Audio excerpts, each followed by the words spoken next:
যখন দমন মাঝি আমাকে বিহা করার তরে তোমাকে খুঁজেছিল, কেন তুমি বললে সাহেবের বিটির সাথে সন্তানের বিয়া হবে নাই? কি বলো? Welcome to the Indian Writers Forum. I'm Joyati Bose from Kolkata. With us, we have Maya Ghosh, the renowned Bengali actor from Kolkata. Maya Di, বলো। তুমি আমাকে ওইটা বলো, তুমি বলেছো আগেও যে যখন তুমি প্রথম অজিতদার সাথে নাটক করতে এলে, আহ, উম, ওই 59 সালে 59 সালে, রাইট? তখন তোমার কি অভিজ্ঞতা হয়েছিল? আসলে জয়তী, যখন আমি ভারতীয় গণনাট্য সংঘতে ঘুঘুডাঙ্গার শাখায় গেলাম, তখন অজিতেশ বন্দ্যোপাধ্যায়ের লেখা সাঁওতাল বিদ্রোহ নাটক হচ্ছে। ওই নাটকটা তারও 4 বছর আগে থেকে হচ্ছে। আমি যে চরিত্রটার জন্য গেলাম সেটা আমি যে 4 নম্বর তুফানি, চরিত্রটার নাম তুফানি। তার আগে দুটি মেয়ে কাজ করতে করতে ছেড়ে দিয়েছে মানে একটি মেয়ের বিয়ে হয়েছে। আমি যে সময় কাজটা শুরু করেছি, মধ্যবিত্ত ঘরের মেয়েদের থিয়েটার করাটা ভীষণ অপরাধ ছিল, যে তার বিয়ে হবে না, বিয়ে বন্ধ হয়ে যাবে, বিয়ে ভেঙে যাবে, এরকম একটা হতো। তো সেই জন্য একটি মেয়ের বিয়ে হয়ে গেছে, সে আর থিয়েটার করবে না। পরের মেয়েটির বিয়ের কথা চলছে, তাই জন্য তাকে তুলে নেওয়া হয়েছে, যে তাকে আর থিয়েটার করতে দেওয়া হবে না। আমি করার আগে আমার সিনিয়র অভিনেত্রী শ্রদ্ধা রেবা রায়চৌধুরী, ভেটারান অ্যাক্ট্রেস এবং ভারতীয় গণনাট্যের সঙ্গে সেই সময় একটা প্রচণ্ড নাম করা অভিনেত্রী এবং অনেকগুলো শাখার সঙ্গে উনি জড়িত, তুমি নিশ্চয়ই জানো। সেই রেবাদি ওই চরিত্রটা করছেন, তুফানি করছেন। কিন্তু রেবাদি তখন ভীষণ ব্যস্ত মহিলা, অনেকগুলো ইউনিটের সঙ্গে জড়িয়ে রয়েছেন। তো রেবাদি বলছে, তোমাদের যে কটা, তখন তো ভারতীয় গণনাট্যের সঙ্গেই কাজ করতো, সুতরাং যে কটা শো আছে আমি করে দেবো, পরে কিন্তু আমি করতে পারবো না, আমার ভীষণ অসুবিধে হচ্ছে এতগুলো দলের সঙ্গে কাজ করতে। তখন আর খুব জোর তল্লাশি চালিয়েছে কাকে পাওয়া যায় কাকে পাওয়া যায়। তখন আমি পাড়ার থিয়েটারে করছি, জাস্ট 2 বছর আগে থেকে কাজটা করছি। স্টেজ ভীতি বলে যেটা ছিল সেটা কিন্তু আমার ছিল না। আর যেহেতু আমি পড়াশোনা করতে করতে থিয়েটারে চলে এসেছি, তখন 14-15 বছর বয়স। তখন তোমার 14-15 বছর। আর রেবাদির তখন মানে ধরো 30-এর ওপরে চলে গেছেন। তো তুমি নতুন, একদম প্রথম নতুন অজিতদার গেছি কাছে এলে। আমি, মানে বলা চলে মানে থিয়েটারের অ আ ক খ মানে বর্ণ পরিচয় আমি অজিতদার কাছেই শিখলাম। তো প্রথম দিনের অভিজ্ঞতা? হ্যাঁ, এই প্রথম দিনের অভিজ্ঞতা বলতে আগে যেটা করেছি ওই বললাম তো, অ আ ক খ কোনো ক্রমে আর কি দাগা বুলোচ্ছি আমি। তো প্রথম দিন গেছি রিহার্সেলে, থেকে একটা লম্বা মতন ভদ্রলোক তখন ট্রাউজার আর বুশ শার্ট পরতেন, যেটা পরবর্তীকালে নাট্যকারের সন্ধানে 6টি চরিত্রের ওনার ছিল, কস্টিউম ছিল, ওটা অরিজিনাল তখন পরতেন, ওটাই কস্টিউম হয়ে গেল পরে। তখন তো পয়সা কড়ি ছিল না দলে, যার যার নিজস্ব যা পোশাক তাই দিয়ে আমরা থিয়েটারটা করেছি। তো অজিতদা আমাকে নিয়ে গেছেন শ্রদ্ধেয় শঙ্কর ঘোষ, তিনি ভারতীয় গণনাট্যের সঙ্গে আজীবন সদস্য ছিলেন। তিনি আমাকে নিয়ে গেছেন একটা পাড়ার থিয়েটার থেকে পিক আপ করে, নিয়ে গিয়ে আমাকে দাঁড়িয়েছে, দেখে 2জন ভদ্রলোক ঘরে আছেন, একজন অজিতদা আর একজন পরে নাম জেনেছি অসীম ঘোষ। দুজনেই বেশ লম্বা, কিন্তু অসীমদা একটু কোলকুঁজো। দুজনে বসে কী যেন একটা লেখালেখি করছে। তা আমাকে নিয়ে যে শঙ্করদা গিয়ে বলছেন যে, অজিতবাবু, দুজনে আপনি আপনি করে নাম ধরে কথা বলতেন, যে অজিতবাবু মায়াকে এনেছি। উনি লেখালেখি করতে করতে আমাকে পা থেকে মাথা মনে দেখলেন, দেখবেন যে বাহ, সুন্দর মানাবে, বসুন। তা আমি তো অনেক ছোটো, নাচেতে 9 বছরের, দেখেই বোঝা যাচ্ছে আমি হচ্ছে তো অনেক ছোটো। তাহলে না না, আমাকে আপনি করে বলবেন না, হয়ে যাবে, বসুন। আবার বলছেন। তাই বসেছি, দিয়ে এদিক ওদিক তাকাচ্ছি। তা উনি বুঝতে পেরে বলছেন যে, না না, আর সবাই আসবে, এই নাটকটা তো 4 বছর ধরে হচ্ছে, আর সবাই তো পড়াশুনো করে কিংবা চাকরি বাকরি করে, তবে আপনাকে নিয়ে আমি 3টে পুরো রিহার্সাল করবো। আমি 3খানের রিহার্সালে এত বড় চরিত্র, বেশ বড় চরিত্র, মানে প্রধান চরিত্র আর কি, ডিফিকাল্ট, একটু বলবো দেখবে যে। এবং সেই সময় আমার যখন 15-16 আর চরিত্রটা বয়স 22, এবং ভাষাটা হচ্ছে বীরভূম বাঁকুড়ার একটা ভাঙা একটা ভাষা তৈরি করা হয়েছিল নাটকটা। কেমন লাগছে গো বৌদিদি, আমার বাবুর রক্তটা কেমন লাগছে? একদিন দমন মাঝি লাইচে লাইচে থকে যাইয়ে আমার গায়ে ঠেস দিয়ে বসেছিল, তখন টপ করে রক্তটা যেমন লাগছিল, এখনও ঠিক তেমনই লাগছে আমার। ইতিমধ্যে অজিতদা আমার গুরু, নাট্যকার, পরিচালক এবং আমার বাবার চরিত্রে অভিনয় করছে। আমার তো অভিনয় না হয়, অভিনেত্রী না হওয়ার কোনো উপায় নেই। তিনি আমার গলা শুনে বাইরে থেকে, মানে তুফানির গলা শুনে বাইরে থেকে ডাকছেন, তুফানি। আমি বলি বাবা কী গলা রে? তো আবার সে ঢুকে, তুফানি চল চল ঘরে চল। চারিদিকে গণ্ডগোল শুরু হয়েছে, শয়তানরা একেবারে খেপে গেছে। তখন সুখিয়া, যার বাড়িতে আমি এসেছি, সে বলছে যে শয়তান কে পাগলা সাহেব? দু দলেই শয়তান আছে, প্রভু যিশু ওদের রক্ষা করুন। তাহলে আমি বলছি দু দলেই যদি শয়তান থাকে তাহলে তোমার একা ঈশ্বর কোন দিক সামলাইবে বাবা?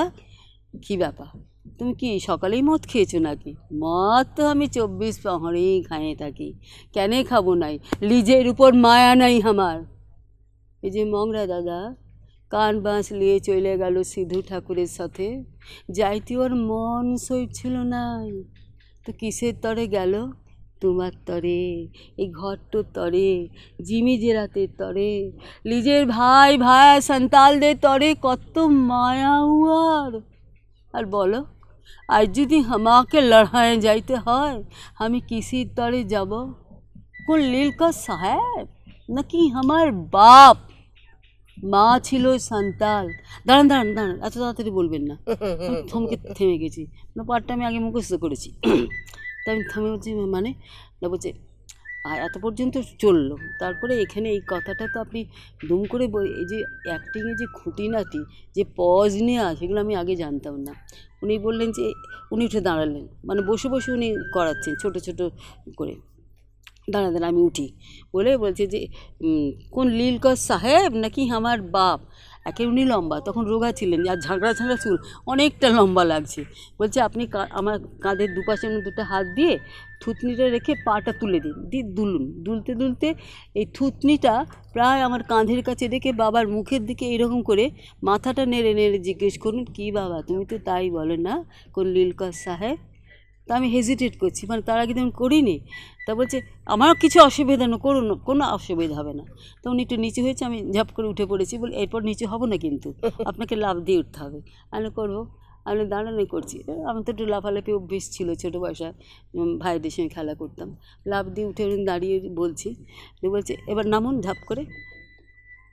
বলে এখন মাঠ ওইটা বলবেন না, পরের ডায়লগ, আস্তে করে হেঁটে যান, গিয়ে বাঁ দিকে সুখিয়া দাঁড়িয়ে আছে বাঁশটা ধরে, ওইখানে সুখিয়ার মুখের দিকে তাকান, তাকিয়ে ভাবতে থাকুন, বসে পড়েছেন উনি, তাকিয়ে ভাবতে থাকুন যে আপনার মাকে এইরকম দেখতে ছিল। আপনার মা তো জন্মের পরই মারা গেছে, মাকে দেখেননি, যেহেতু একে ভালোবাসেন, যেন ভালোবাসা টানে মনে হয় আমার খুব আপন। বলে এবার তাকাতে তাকাতে ভাবুন যে আমার মাকে এরকম দেখতে ছিল, ভাবুন মা ভাবুন। আমি ভাবছি, ভাবতে ভাবতে বলছে এবার বলুন। আমি বলছি যে মা ছিল সান্তাল, জন্মে কাকুকে দেখলাম নাই, এতগুলান বছর গেলাম, যিশু বুঝলাম না, সুখ না সুয়াস্তি। মদ খাই লাচি তো মনে হয় বাঁচে আছি। তা আমি লুকিয়ে চোখটা মুছছি, কেন আমার 11 বছর বয়সে মা মারা গেছে, মানে দাগটা তখন এখনও দাগ আছে, 64 বছর আগে মা মারা গেছে, তবু মনে হয় সেদিন তখন জাস্ট মারা গেছে, তো ছবিটা যেন পরিষ্কার দেখলাম। উনি বলছেন আর আমার মায়ের মুখখানা, অসীমদা দাঁড়িয়েছেন সুখিয়া হয়ে, আর কোনো মেয়ে নেই, সুখিয়ার মুখের উপর দিয়ে আমার মুখটা ভেসে চলে গেল। তখন বলছে খুব ভালো হবে মায়া, খুব ভালো হবে, কখনো না নিজেকে ফাঁকি দেবেন না, এই চোখের জলটা, এই গলাটা হয়তো রোজ হবে না, কিন্তু কখনো মা ছিল ওই সান্তাল বলে দেখাচ্ছেন, বলে করবেন না, যেটুকুন আসে, এবং আপনি যদি আপনার আবেগটা ঠিক ঠিক থাকে, আপনার রোজ চোখের জল পড়বে, রোজ গলাটা হবে। তো কী বলবো, আজকে পর্যন্ত, আজও আমি এতদিন পরে করলাম, প্রায় 60 বছর হবে আগে নাটক, কিন্তু এখন আমার মনে হয় যে আমার মায়ের মুখটা বেরিয়েই চলে গেল।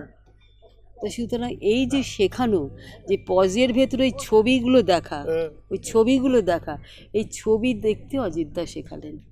ছবিগুলো হলেই তখন ইমোশন আর দরকার নেই, ডায়লগ তো লিখে দিয়েছেন, ডায়লগ তো লিখে দিয়েছেন, নাট্যকার শুধু বলবোই, কিন্তু এই ছবিগুলো তুমি দেখতে থাকো, মানুষটাকে দেখতে পারো, তার কেমন দেখতে, চলাফেরা। তুমি যখন কালকে আর কি করছিলে, তখন তুমি একটা কথা বলেছিলে যে সীতার চরিত্রায়ন সম্পর্কে তোমার নিজের একটা ইন্টারপ্রিটেশন হ্যাঁ। আছে, হ্যাঁ, মানে সাধারণত আমরা সীতাকে খুব দুঃখী, মানে করুণ, Suffering. সাফারিং, ভিকটিম এইভাবেই দেখি। তো তোমার ইন্টারপ্রিটেশনটা, এক নম্বর আমার প্রশ্ন, তোমার ইন্টারপ্রিটেশনটা কি? হ্যাঁ কিন্তু তার সঙ্গে আমি এটাও জানতে চাইবো যে ইন্টারপ্রিটেশনের পেছনে নিশ্চয়ই তোমার একটা অভিজ্ঞতার জার্নি আছে হ্যাঁ নিশ্চয়ই। নিজস্ব জীবনে, সেটা কি ছুতে ছুতে একটু তোমার ইন্টারপ্রিটেশন? আচ্ছা আচ্ছা। সীতা যখন পেলাম তখন আমার কাছে একটাই ছিল যে চিরদুঃখিনী সীতা আমি করব না। সীতাকে তাহলে আমি মল্লিকা সেনগুপ্ত পুরো উপন্যাসটা আমি নিয়ে এলাম, নিয়ে এসে মানে পুরো তন্ন তন্ন করে আমি 2 দিন ধরে পড়লাম, পুরোটা লাইন বাই লাইন করে পড়তে থাকলাম। পড়তে পড়তে যে সমস্ত জায়গাগুলো সীতায়নের জন্য চুজ করা হয়েছিল সেইগুলো আমি আলাদা করে পড়তে থাকলাম। পড়ে আমার কাছে পুরো ছবিটা আমি বার করার চেষ্টা করলাম যে শুধু সীতার ওই দুঃখী দুঃখী ব্যাপার নয়, সীতাকে যে একটা 5ম মাস গর্ভবতী মেয়েকে অকারণ কারণে যে শুধু ওই সিংহাসনের লোভে তাকে ত্যাগ করা হলো, সেই যে ভেতরে ভেতরে ক্ষোভ, দুঃখ, স্বামীর প্রতি ভালোবাসা সব মিলিয়ে যে ওর ভেতরে একটা তৈরি হচ্ছে, সেই তৈরিটা আমাকে একদিনে তো হয় না, ওই 12 বছর ধরে সেই ক্ষোভটা, সেই দুঃখটা, সেই যন্ত্রণাটা তৈরি হচ্ছে। সেই তৈরিটা আমি কি করে করব? আমার কি সেরকম মেয়ে তো দেখছি না, যেগুলো দেখছি সেগুলো হয়তো স্বামীর সঙ্গে বিচ্ছিন্ন হয়ে গেছে, ছেলে মেয়ে হয়তো মায়ের কাছে গেছে, নয় বাবার কাছে গেছে, কিন্তু ওই যে একদম সিঙ্গেল মাদার তার বাচ্চাকে মানুষ করতে যাবে, এখানে আবার দুটো, একটাকে মানুষ করতে মানুষ পাগল হয়ে যায়, আর ওই বনের ভিতরে যেখানে তার মানে কী ভাগ খাবে, কী পড়বে, তার কোনো স্থিরতা নেই, সেরকম একটা জায়গা থেকে 2টি বাচ্চাকে সে কী করে মানুষ করবে?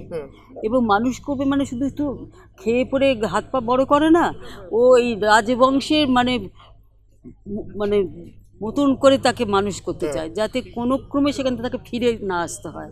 সুতরাং বাল্মীকি এবং সীতা দুজন মিলে এই বাচ্চাকে যাতে যখন হওয়ার পর থেকে ও মুহূর্তের মধ্যে ছাড়েনি, যে তার চোখের সামনে একটা রামকে উত্তর দেওয়ার আছে যে তুমি যখন আমাকে ত্যাগ করলে এবং আমার কোনো দায়িত্ব নিল না, সন্তানের দায়িত্ব নিল না, তোমাকে আমি দেখিয়ে দেবো। আমি কারণ থেকে তার রাগটা তৈরি, এক্ষেত্রে রাগ, ক্ষোভ, আবার মাঝে মাঝে যখন অসম্ভব তো ভালোবাসতো, নাহলে তো কোনো প্রয়োজন ছিল না 26 বছর বনে বনে কাটানো, বিশেষ করে শেষের 12 বছর তো মানে স্বেচ্ছা মৃত্যু যাকে বলে, কিন্তু সেইখান থেকে দাঁড়িয়ে 2টো বাচ্চাকে মানুষ করে তাকে পাঠিয়ে দিল রাজপ্রাসাদে। যে ওই বিশাল রাজত্ব ও তো রাম রোজগার করে তৈরি করেনি, পরম্পরা এটা সৃষ্টি হয়েছে, অনেক মানুষের চোখের জলে সৃষ্টি হয়েছে। আমার ছেলে কেন ভোগ করবে না? যা, তাতে হয়তো সে কষ্ট পাবে, কিন্তু আমার কষ্ট তো বড় কথা না, ওরা ভালো থাক, ওরা দুধে ভাতে থাক, এই জায়গা থেকে। এবং এখনকার যে সমস্ত মেয়েরা সাফারিং মাদার, সেইখানে চোখ থেকে যে ছেলেরা দেখো কার কাছে, তোমার কাছে থাকতে চায়, তাহলে থাক, তাহলে কিন্তু জোর করে তাকে রেখো না, ছেড়ে দাও। তো নিশ্চয়ই সে চেষ্টা, সীতা বলেছে তুমি কার কাছে যেতে? আমি বাবার কাছে যেতে, যাও। কিন্তু তারপর থেকেই সীতা সুযোগ খুঁজছে যে রামকে আমি উত্তর দেব, রামকে উত্তর দেবই, যে আমাকে বিনা কারণে ত্যাগ করলে তোমাকে একদিন না একদিন আমাকে ফিরিয়ে নিয়ে যেতে হবেই। যখন শেষ দৃশ্যে সীতাকে বাল্মীকিকে যখন বলছেন ছেলেকে ফেরত পাওয়ার পর, বলছে যে সীতাকে নিয়ে এসো, সীতাকে নিয়ে গিয়ে বাল্মীকি বলছেন যে রাম, এই তোমার সতী সাধ্বী স্ত্রী, এতদিন আমার আশ্রমে ছিল, একে তুমি গ্রহণ করো। তা বাল্মীকি সতী সাধ্বী বললে তো হবে না, রামের সেই যে ইগো, এই যে সবার মাঝে এত মানুষের সামনে তোমাকে নিজে মুখে বলতে হবে যে তুমি সতী সাধ্বী। সেটা শুনেই সীতা একদম চমকে উঠে বলছেন যে যেন বিদ্যুৎ ঝলসে উঠেছে তার চোখের ওপরে, সে একদম বলছেন না, যদি শপথ নেই, যদি ফিরিয়ে দিতে পারবেন আমার 12টা বছর। রাম তখন বলছেন যে অর্থাৎ এই শপথ নিতে আমার ঘৃণা হচ্ছে, শপথ নিলেই কি আমার শরীর অপাপ হবে? রামচন্দ্রজি, পাপ কাকে বলে? শরীরের কোনো পাপ হয় না, পাপ বোধ একটি মানসিক অনুভূতি, আমার মনে সে বোধ নেই। রাম প্রচণ্ড চিৎকার করছেন এবং বলছেন আমি তোমাকে বলছি, তুমি এই সভায় সকলের সামনে দাঁড়িয়ে বলবে তোমার সতীত্ব তুমি অক্ষুণ্ণ রেখেছো। সীতার মুখে ঈষৎ হাস্যরেখা দেখা গেল, অস্বাভাবিক শান্ত দেখায় তাকে, যেন কিছুতেই আর কিছু যায় আসে না তার। তিনি একবার উপস্থিত সভামণ্ডলী সভাজনদের দিকে তাকান, সেই সব স্তম্ভিত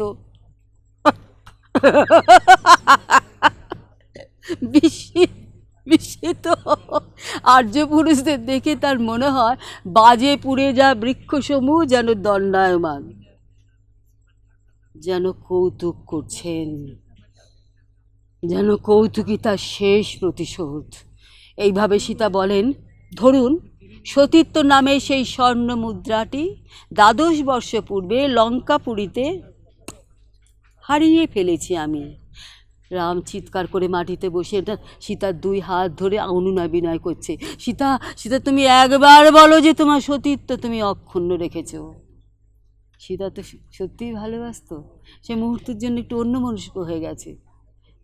নিয়ে আস্তে করে হাত ছাড়িয়ে দিয়ে বলছেন, আর্যপুত্র ক্ষমা করো, আমার জীবন তো শেষ হলো, সতীত্বের শপথ নিয়ে আর্যাবর্তের সমগ্র নারীদের সর্বনাশের পথ সুগম করতে পারবো না।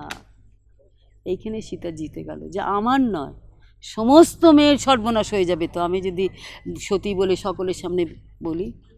এই জোরটা আমি এইভাবে তুমি সীতাকে জিতিয়ে সীতাকে আমি চেষ্টা করেছি।